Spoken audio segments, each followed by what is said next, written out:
क्या आपने नोटिस किया है कि कुछ आवाज़ें अचानक बदल जाती है?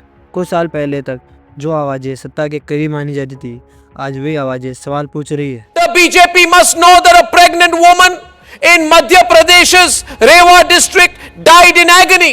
आज सवाल ये नहीं कि न्यूज़ चैनल क्या दिखा रहे हैं, आज सवाल ये है कि वो ऐसा क्यों दिखा रहे हैं। पत्रकारिता को डेमोक्रेसी का फोर्थ पिलर कहा जाता है। क्या फोर्थ पिलर का मतलब सत्ता के साथ खड़ा होना है या फिर सत्ता से सवाल करना? पिछले कुछ सालों में हमने देखा कई न्यूज़ एंकर खुलकर राजनीति के समर्थक माने जाते थे। सरकार के फैसलों पर कठोर सवाल कम ही करते थे, देशवासियों या एजेंडा कह दिया जाता था।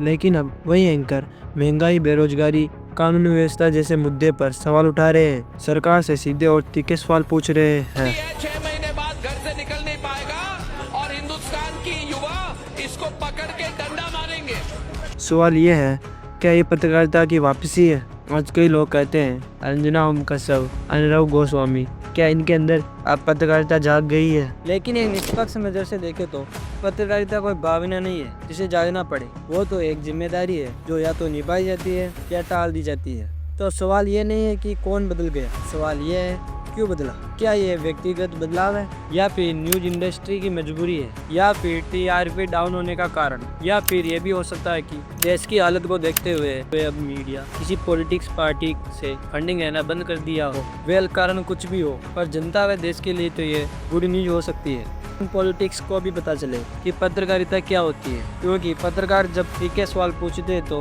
अच्छों का गला सूखने लगता है। लेकिन एक सवाल मन में रहता ही है, क्या ये बदलाव टिकेगा? क्योंकि लोकतंत्र में पत्रकार का काम ताली बजाना नहीं, सवाल उठाना होता है। अगर आप भी मानते हो कि पत्रकार को किसी पार्टी का नहीं, सिर्फ जनता की आवाज़ होनी चाहिए, तो कमेंट में ज़रूर बताइएगा।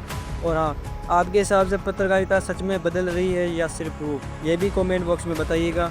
बाकी मैं मिलता हूँ आपसे अगले वीडियो में। जय हिंद।